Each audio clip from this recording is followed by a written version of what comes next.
We are live. We are live. Hello from Hawaii. Did you sail this week? Did you sail this week? Let me know.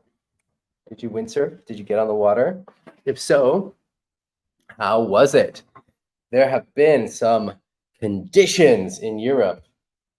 Yeah, the conditions. Whew, it's been pretty crazy looking at the forecasts for Northern Europe, looking at the forecast for places like Denmark or uh, northern Germany, these other regions, and it's purple. It's so purple, it's black. It's strong wind, big waves. So if you're in northern Europe, we've been getting it. So I know that Denmark's been going off. Does that mean that England has been as well, or Norway? Uh, so where are you? And have you been getting on the water? I'm in Hawaii. I got here, I don't know, I think on Thursday. On Thursday. It's all a blur. The jet lag, 12-hour time difference. 12 hours.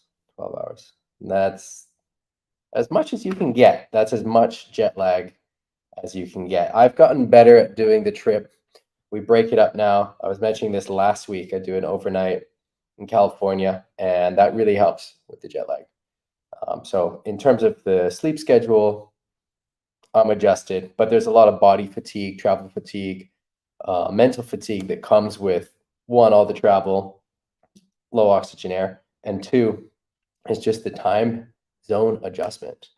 And this is a proven thing.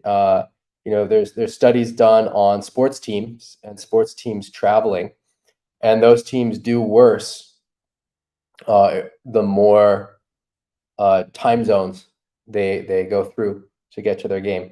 So if you can give yourself time to adjust, it's always a good thing to do. A rule that is difficult to follow sometimes, especially for me this trip, is that I don't get on the water the first day. I've had injuries. I know people who have had injuries. A lot of people for getting on the water the first day they arrive after a long flight. I know Jagger Stone broke his foot. I tweaked my neck last year in Pozo. So today, or not today, sorry, this trip, the only day that's been windy so far was the first day, and I didn't go on the water uh, because of that rule. So otherwise, I've been surfing, but no windsurfing. Today, I'm hoping the wind will come up, but we'll see. We'll see. The forecast is a bit strange. Hey, Axel. Axel is in the chat. Jorg. Hello, Jorg. Got someone on Facebook. Hello to Facebook. Ragnar sailed 5-2 cross onshore port tag. Cold. Axel, he's on a 6-meter, not so windy in southern Germany. John was on the water in the Netherlands. How was it, John? Was it heavy? Facebook, 40 knots. 40 knots on Facebook, that's heavy. Matt, forecast looked windier, but good for training. Yeah, the light wind sessions are always good for training. All right. I'm going to jump into the Facebook group. You guys know the drill. If you got a question, ask it. All right. I got to get this set up here. Yeah. I'm hoping it's windy today. We'll see.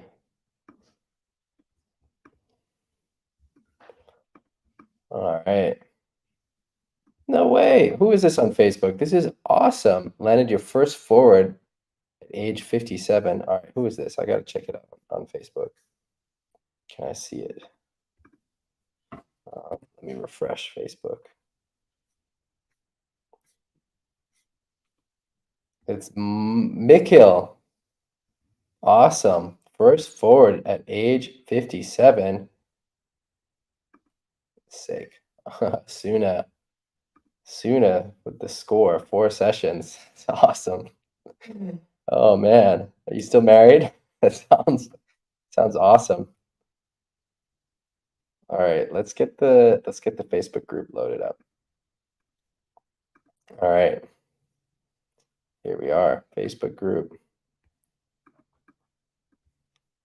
All right, let's just jump into it. Make sure I've got the right order for these things. New posts. All right. So first up, we've got a post from Charles. I guess, Charles, you pronounce it Charles. It's that time of year where I get to ride a few waves on the Great Lakes. It's as good as it gets for us, but the waves are slow and shallow with onshore conditions, so keeping speed is key. The gear this year, I'm trying to get the timing right to get a bit of power in the top turn. Any pointers? Off. All right, little backside. All right, going front side. Nice long bottom turn to some open face. Now, this is a lake. For those of you who don't know, this is a lake. Waves on a lake. Those look like real waves. That's awesome.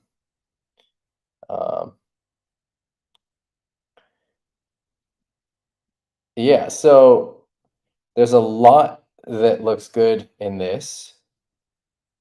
I can see you're very active. Looks like you're getting low. It can be hard to tell from this angle. What's important is you want to get low before you go. Get low before you go. Get low before you go. And you want to get bent over, bum out, chest down, both of which it looks like you're doing. So I can see some bend in the knees, some bend at the waist, it looks like you're getting bent over. This is the position that we want to see in the bottom turn. Sometimes the POV cameras, the mass mount cameras, can be misleading. They don't tell the full story. Obviously, they're the easiest way to get footage, so they're great. But they also don't tell the full story. So from what I can see, which is not everything because it's from this angle, this positioning looks like what you want. So if we go back to this off the lip, I've got a comment. I think that technique-wise, it looks really solid. It looks like you're hitting the key points that I want to see. Go a little bit wider on the boom, but you're sheeting out, which is important. You're looking around the clue, which is important. So looking around the clue, so in this area rather than looking through the sail, also important. But you could go even tighter. So I think aiming tighter would be really helpful for you. So instead of trying to do such long bottom turns, try to narrow that radius. So you're doing more of a U rather than a drawn out C shape. And that will help keep speed and come at an angle in your cutbacks that's more vertical, and that allows you to pick up more power from the waves. So you're trying to get more power in the top turn. What leads into the top turn? The bottom turn. So how you do the bottom turn is hugely important for how your top turn is going to be. So the biggest thing I see here is looking, I think technique-wise, it looks really solid. I want to see more vertical approaches, and to do that, tighter bottom turns. Now, because you've got the technique, it just takes the will. So it just takes looking. So instead of looking down here, you want to be looking over here and just willing to go tighter. That was a good high five. That last one, that was a good high five. So that was going to be my second point. So the first point is really just trying to get tighter bottom turns, just aiming for a tighter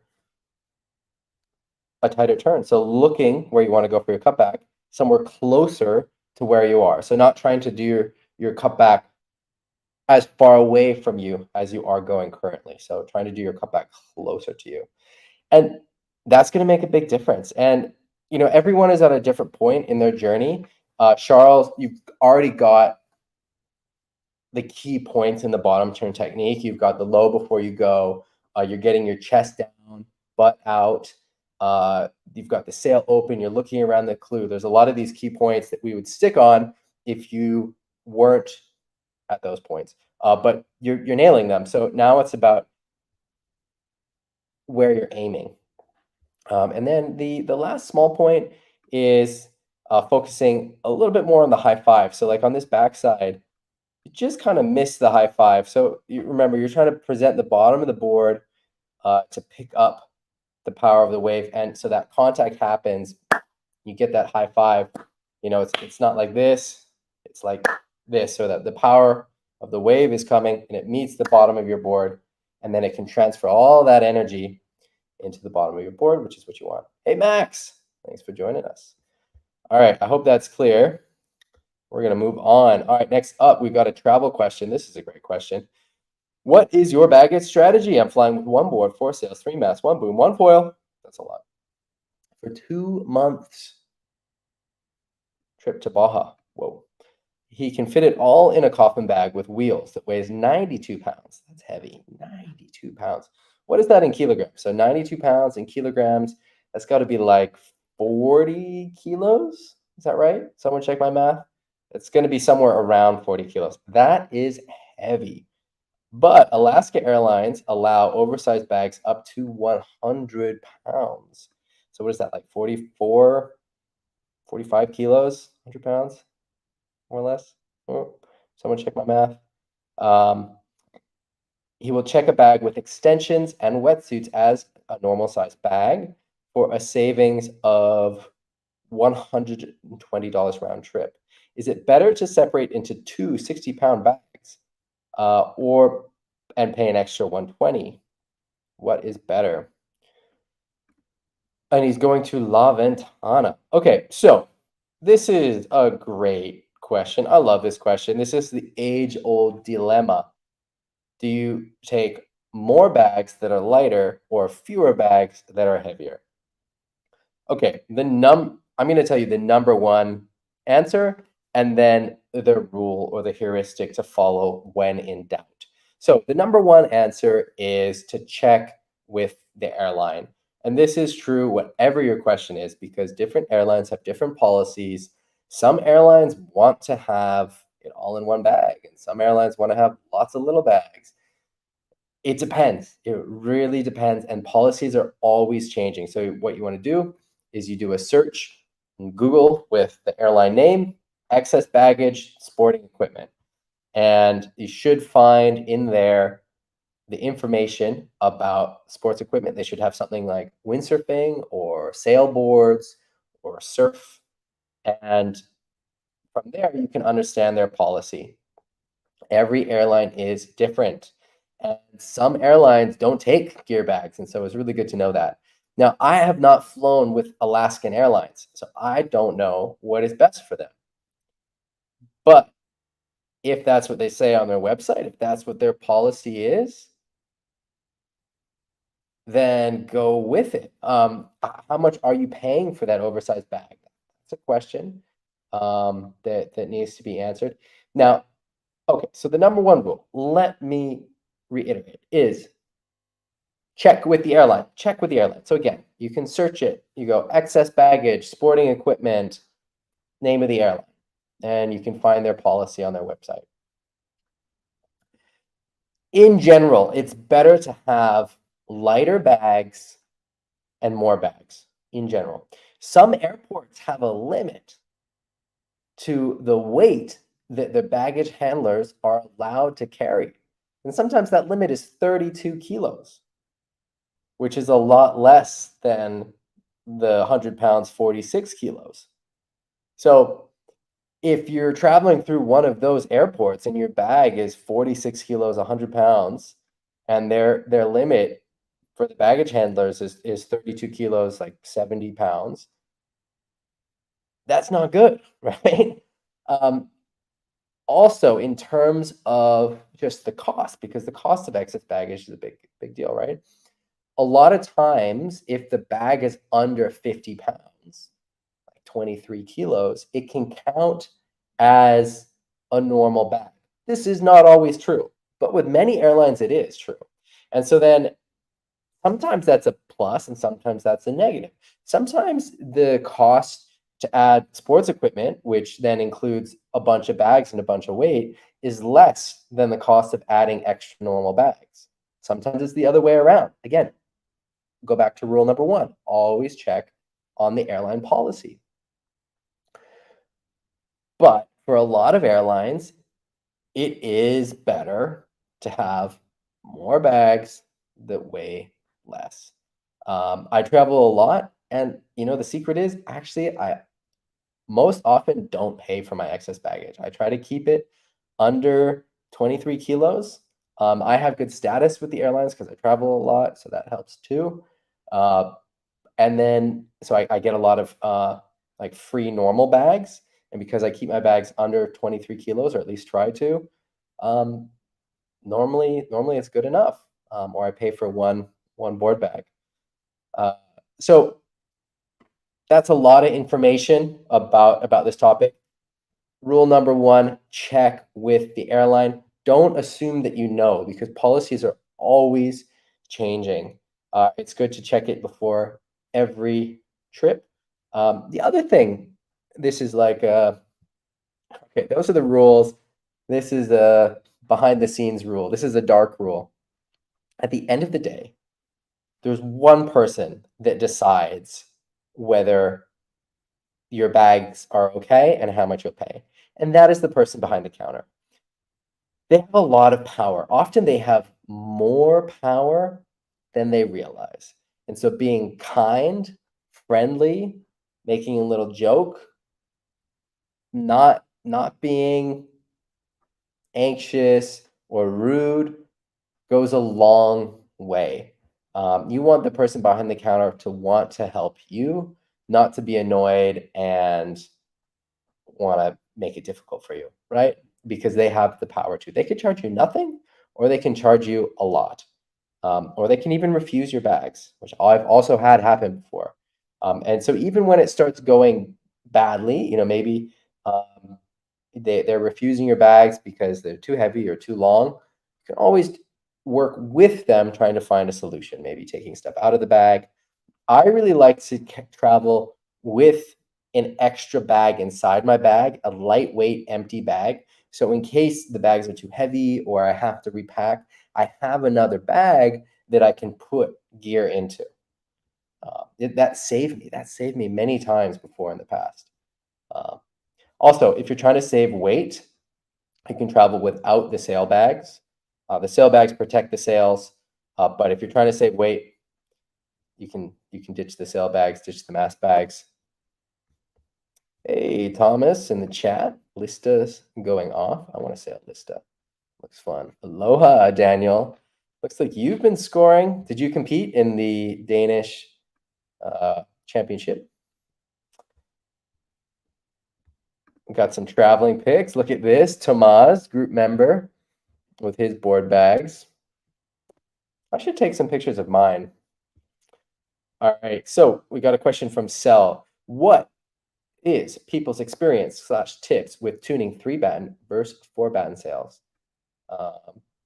So I think that the number of battens is less important than the general design of the sail. So Dan didn't compete, but I hope you were scoring. The conditions looked amazing. I hope you were getting on the water.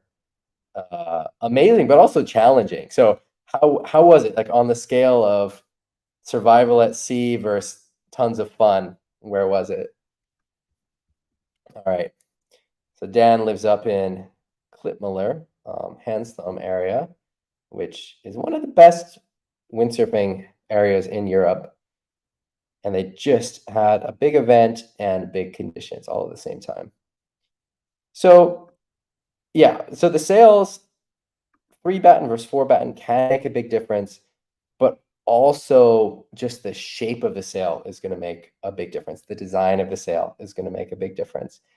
3-batten sails in general, because they have less structure, might bag out more easily, so they have more shape, which it seems to feel like what you're saying. But then it should also, again, it depends how it's designed, but should also depower easily for the same reason. But again, it's more about the design of the sail than 3 versus 4 battens. Yeah, so I think that's probably not a very satisfying answer, but it's the truth. I think that we can talk about some comparisons between specific 3-batten sails and specific 4-batten sails, but making a generic claim 3 versus 4 is really difficult. because you can have really flat three-batten sails or really full three-batten sails that are designed to luff, as in go flat more easily or not. All right, Dan, thanks for the update. Hans is saying that he wants to talk about marginal conditions and how embracing the lesser conditions can lead to heaps of fun. Last Wednesday at Domburg, the wind was much lighter than people expected, and even water starting was challenging. The waves weren't very powerful, but many people were on the water and having fun. He was surprised. Most times people complain, but not this time. He had the impression that a few stubborn sailors motivated all the others to just go out and persist. Dennis and Dennis, the two Dennis from our group, had the longest session of all. Awesome. This reminded me about the masterclass with me, where we also went out in marginal conditions and made the best of it. Having a big board helps. So he has a sea lion, but a floaty wave board in Domburg can also be heaps of fun. The goal of my post is to motivate you to always hit the water, and by doing this, you not only motivate yourself, but also the others.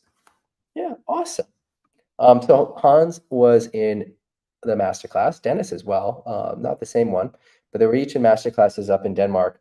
And one of the things that we do in these masterclass weeks is we get out in marginal conditions. And one of the things that I thought was super interesting on this day, we were the only ones windsurfing. Pretty much people thought it was not windsurfing conditions. And then Mark Paré came out. So number 3 in the world, or whatever he is, 4 in the world, came out to train. And we had another marginal day. And again, the only other person on the water was a pro. And I love that because it shows that it's a fallacy to think that you're too good for bad conditions. In fact, it's the other way around.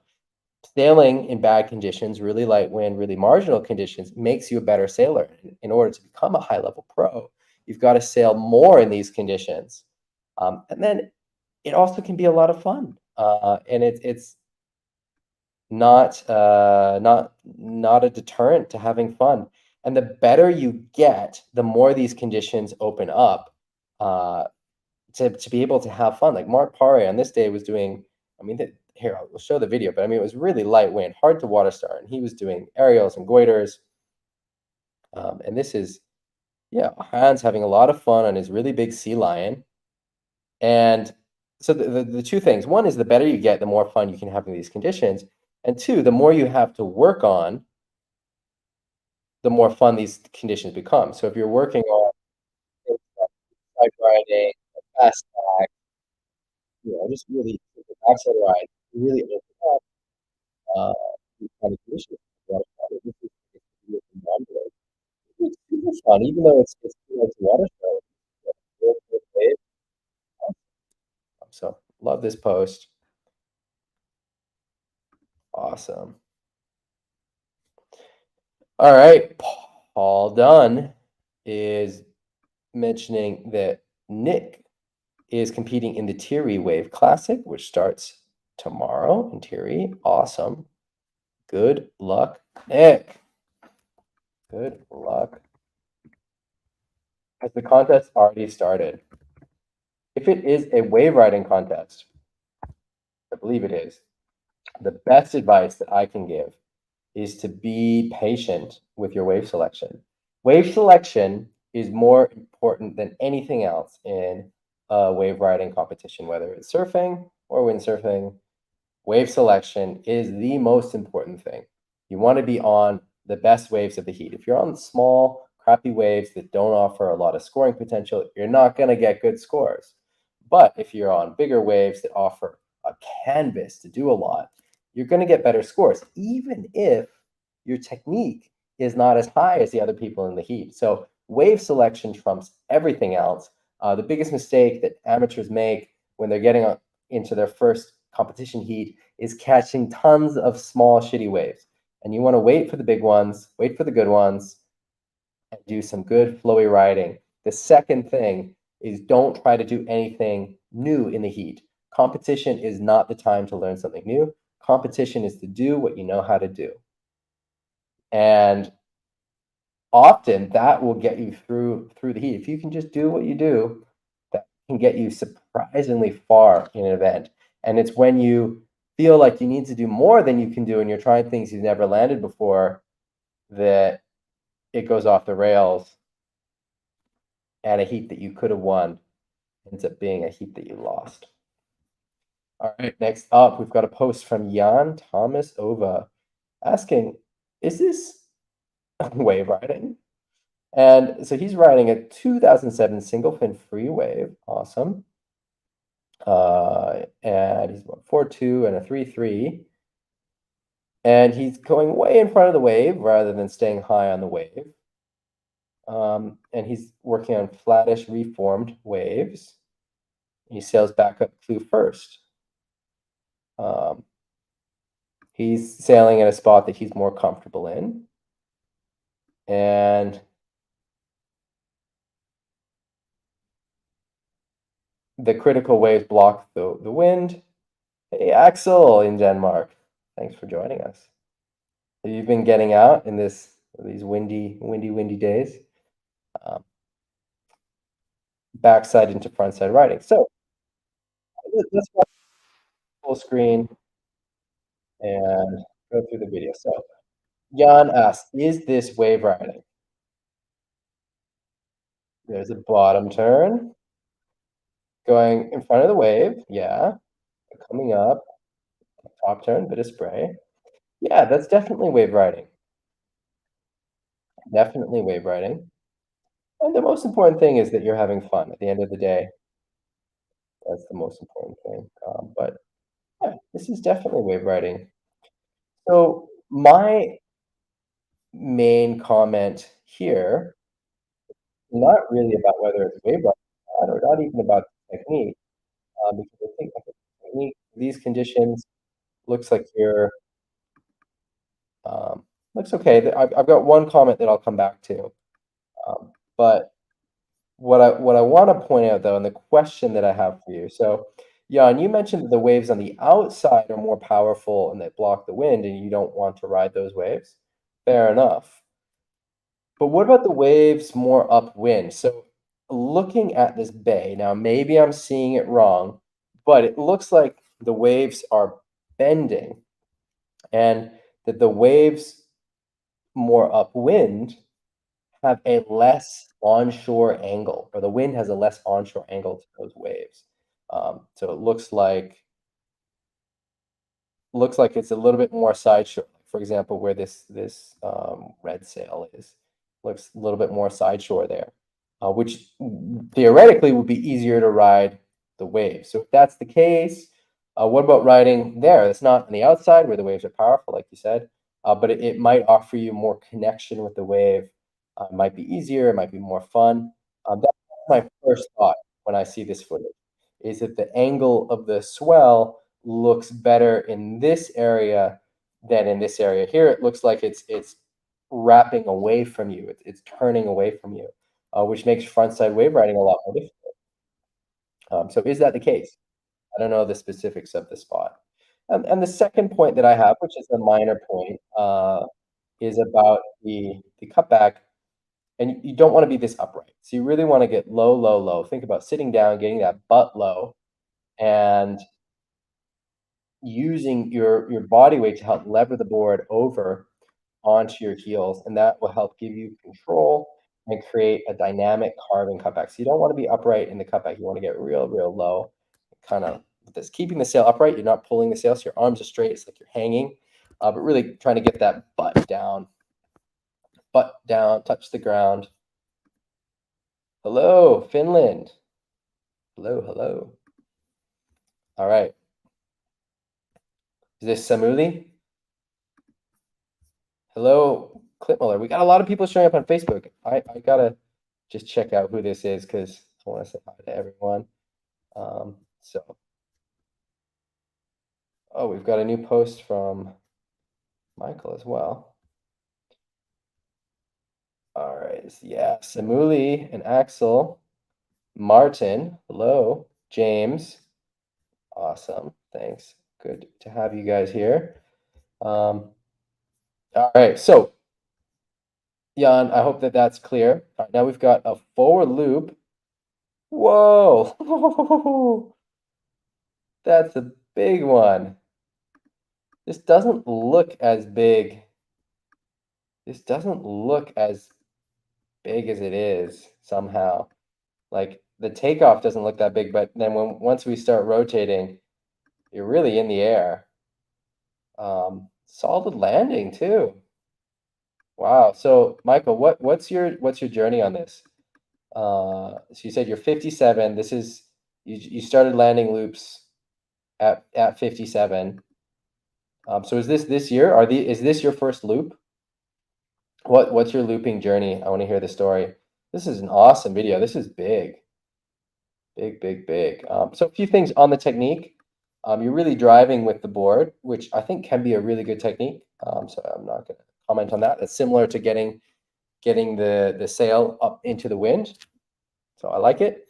The main two things that I see that will help you have more control, have a more horizontal rotation. You guys in the chat, you know what I'm going to say. It's the head. It's the head. You want to look where you want to go. And where are you going? You're going downwind. So you're traveling.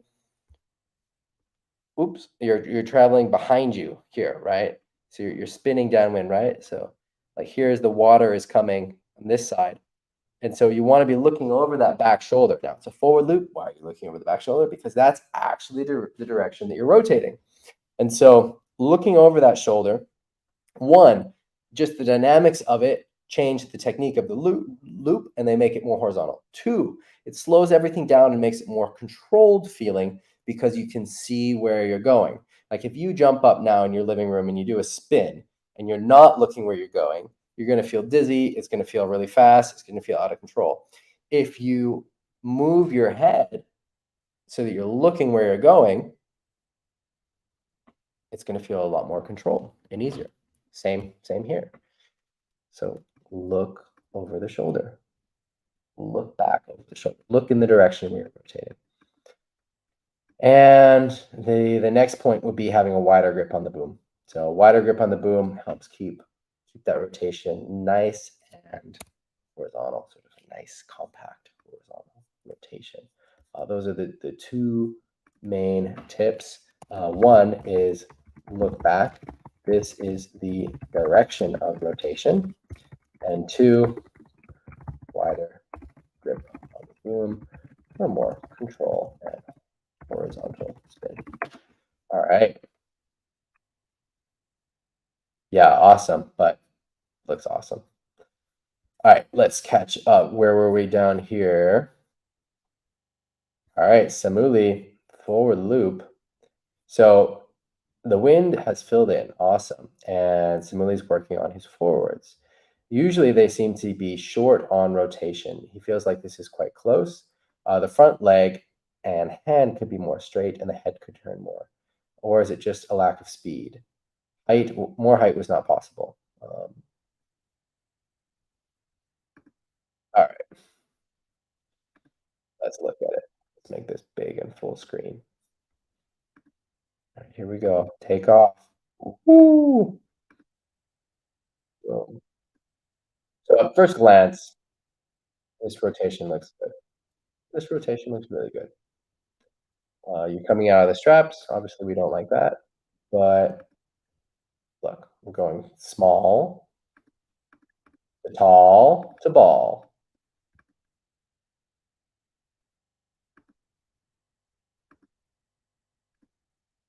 All right, so let's figure out some things we can do to make this.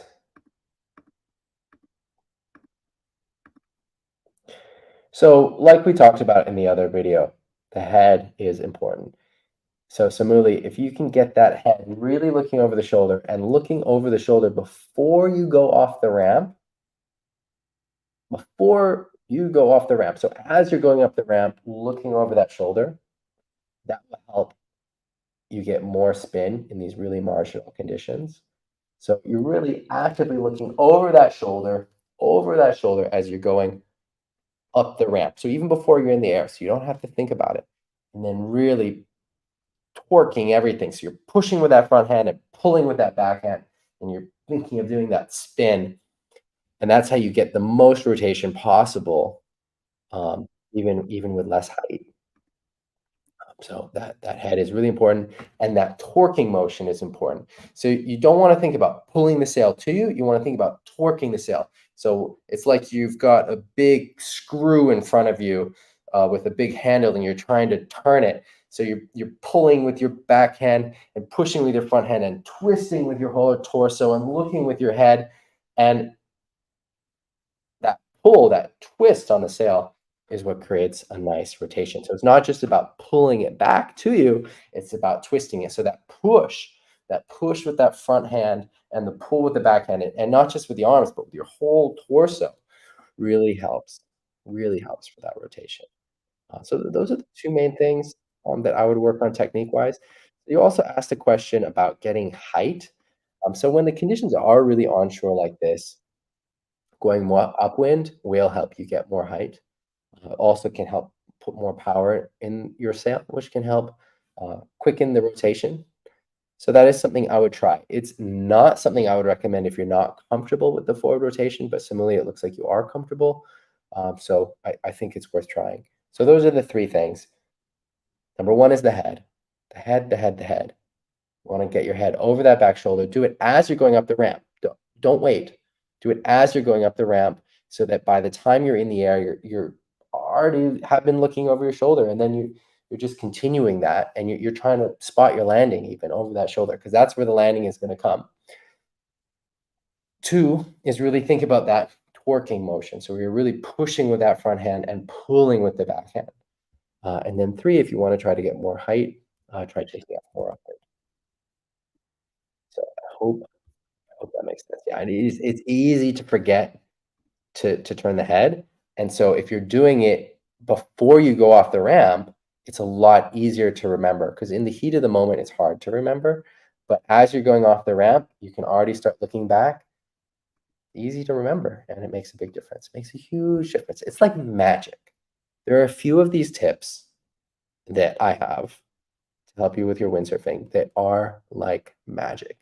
You do them, and they're easy to implement, and they have a tremendous effect on your performance. And this is one of them. Really, it's like magic. All right, let's keep on going. Oh, we got Ben Profit. So Windsurfing TV is Ben Profit.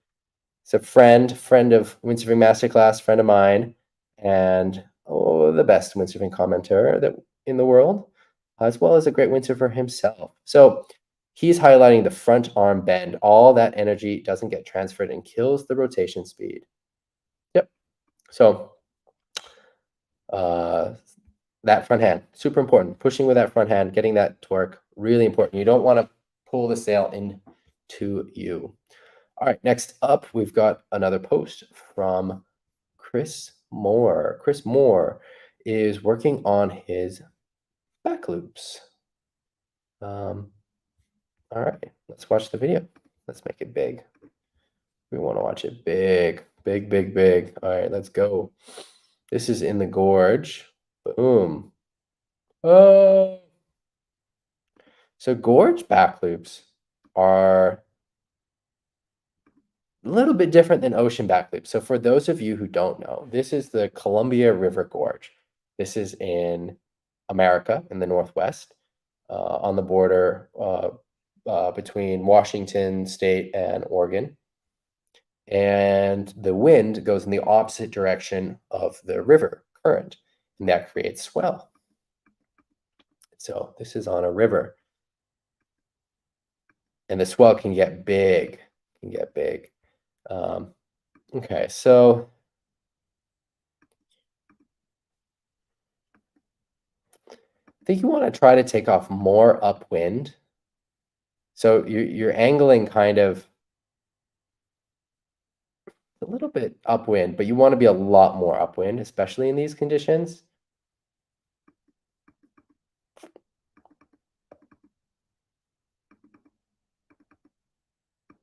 You want to stay a lot more compact with your body.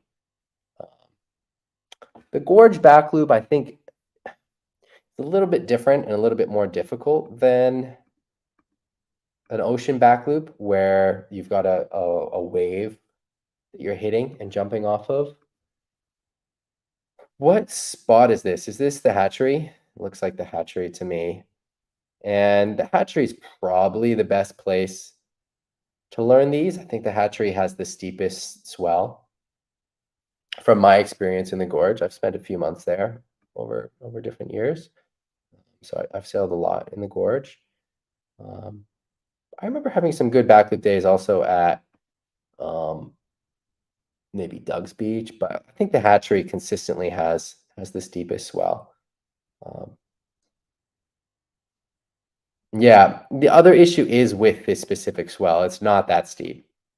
And especially when you're learning back loops, you really want to have a steep ramp that's going to just throw you straight up. So you want to, the main things, Chris, and I know this is difficult on the river, is one, trying to find a steeper ramp, and two is going more upwind into that ramp. And then three is staying more compact with your body. So those are my main suggestion. Yeah. All right, Dennis. So he's talking about cheese rolls, not killer loops. And so Dennis is interested in learning the cheese rolls. And the cheese roll is a great move. It's a fun move, and it's something that's pretty accessible. Some people find it more accessible than the forward loop. And so he asked, is it like a racing jibe up in the wave and jumping into the hole? Kind of, actually. Like you're kind of just laying the sail down and really guiding it with your backhand. So a difference between the cheese roll and the forward is that in the forward, the backhand is super important, where you're really pulling on that backhand. Whereas in the cheese roll, the front hand is really important, where you're really throwing that front hand down and behind you, and then you're sort of rolling on top of the sail, and the wind comes from the other side and flips it over. Whereas in the forward loop, it always feels like you have wind on your side of the sail, whereas the cheese roll, you're getting wind from the other side. So I've got a video of a cheese roll. Let me pull that up.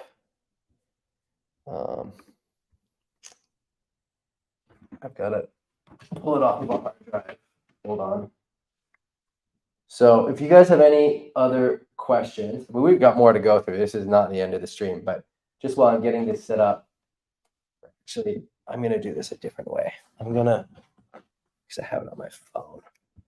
I'm going to send it from my phone to the computer.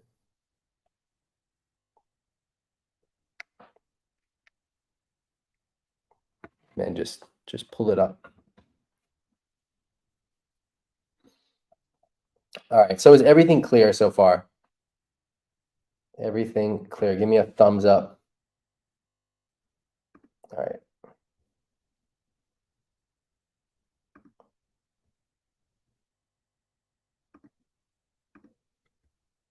All right, so here's the video. Okay, so that's a push loop, that's a back loop. That's a one foot back loop. There's a cheese roll. And so unlike with the forwards, you can go more upwind. And then you can see that I'm really throwing the sail back behind me. And then I really get backwinded, and then it catches the wind again. This is a bit more of an advanced cheese roll than where you would start, but it still, I think, gives you a good starting place. Like I'm kind of thinking about getting backwinded. So I'm thinking about going off the ramp, kind of up into the wind, and then pulling the sail back behind me, trying to think about getting it in the position where the wind is going to come on the other side of the sail. And then I'm driving the sail sort of through that with my front hand. Does that make sense? We can go through a more detailed tutorial at some point in the future, but that just makes sense in terms of the starting point for the move. So Ragnar is asking if cheese rolls are more accessible in onshore conditions. I don't know. I don't think so. I feel like cheese rolls, you want to have height. Cheese rolls are more difficult with less height. They're possible, but they're more difficult. And if it's really onshore, then it's difficult to get height. And with the forward loop, you can create some of your own height. So like flat water forward loops are very easy to do. Flat water cheese rolls are a very advanced maneuver. Off waves, the cheese roll is maybe more simple than the forward loop. But yeah, flat water, not the case. And so the more onshore it is, the harder it is to get height. I think that makes the cheese roll more difficult. So you need a bit of height for the cheese roll. It doesn't work without height. All right, next up, we've got another video from Samuli, this time with back loops. Okay.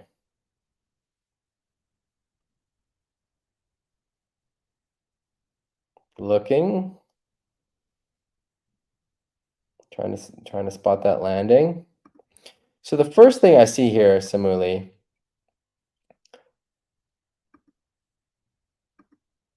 you're going upwind, which is good. But there's a lot of carve happening in this last second. And what I would like to see is doing this upwind like you're doing, right? But then maybe keeping it at this angle. And then from there, going straight on the whitewater instead of carving more to help get you some height. Because the main thing that this loop is lacking is height. So going upwind on the takeoff, super important. But then carving off the wave as you go up is not what you want, because that reduces your height and it introduces a bit of early rotation, which you don't want. You kind of want to just go straight up, and then at the apex, you fall down the other way. So that's kind of the main thing. You can see that your feet are really pushing the loop around, which is something that you don't want. You don't want to be pushing, though it makes a cool picture, but you don't want to be pushing the loop around with your feet. It's almost like a tweaked aerial. Like this is an awesome still photo. It's like you're doing a tweaked aerial back loop. I think Ricardo did some of those in Pozo, and they look kind of like this, which is cool. But they're much harder and not what you want to be aiming for in the beginning. So you really want to keep your feet tucked in, nice and tight. And I think that one of the reasons that you're getting so much extension in your feet is you're really carving upwind as you're going off the ramp, and that carve is being extended in the air with your feet, which is what you don't want to happen. So you want to make sure you're heading very upwind as you go on the takeoff, but not that you're carving off the wave. So you sort of flatten out again, and so that by the time you're going off the lip, the board is pretty flat, which helps it fly, and gets you a little bit of height. And then at the apex, you're looking down and you're steering it with the sail. So rather than steering with the board, you're steering with the sail and your upper body. And it's almost like the board and your lower body trails behind the upper body. So your upper body and your sail are what lead the rotation. So let's go back to this. I think there's a back loop in this video from me. And there's also one from Robbie Swift. So you can see here, all right, different kind of conditions. So this is Robbie Swift on the right. You can see it goes very upwind, but then this goes straight up, and you can see that the body and the sail are rotating at the same time as the board. All right, here's another one. I'm taking up a little bit more downwind, which is why I'm traveling so much in this. But you can see that like the board is sort of trailing behind just a little bit.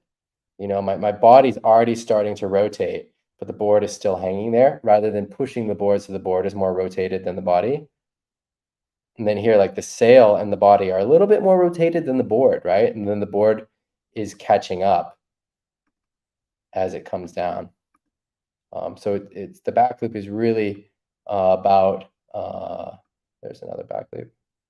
It's really about getting that rotation. Again, here, look, the sail and the body are more rotated than the board, and then the board catches up at the end. It's really driven by the sail and the body, the back loop. So, but the main thing I would do is not carving off the lip, taking it off upwind like you're doing, but making sure that you're going off the ramp with the board pretty straight, pretty flat, which will help you fly. All right, guys, like that, we're caught up. It's been an hour, a wonderful hour. We had a lot of great posts this week. Thank you, everyone, for contributing. Just go through it all again. Thank you, Samuli and Dennis and Chris and Samuli again and Jan and Paul and Nick. Good luck, Nick. Hans, Sel, Chris, Charles, and Mikkel. Michael or Mikkel? Awesome forward either way. I love this. This is such a good forward. Let's watch this again. So started forward looping at 57. 57. If you have any excuses about forward loops, throw them in the trash. 57. This is awesome. Look at that. Boom. That's fun. All right, guys, I'm going to sign off. I think that it's getting windy. Oh my God, I might get wind today. The forecast is not really for wind, but if you can see, the trees are kind of moving outside. So I hope I'm going to get in the water. I'm going to sign off. Take care, everyone. Have a good week. I want you to post in the group if you get footage or have questions. Oh, there's some chat. I missed some stuff in the chat. Rich. Hey, Rich. Hey, John has a question. If Jason Pollock can leave JP. So if you guys don't know, JP stands for Jason Pollock. Can Ezzy leave Ezzy? Funny. Hello to Morocco. All right, guys, I'm going to sign off. Thanks for joining. Have a good windy week. I hope you get on the water. And I want to see your posts in the Facebook group. All right. Ciao, ciao.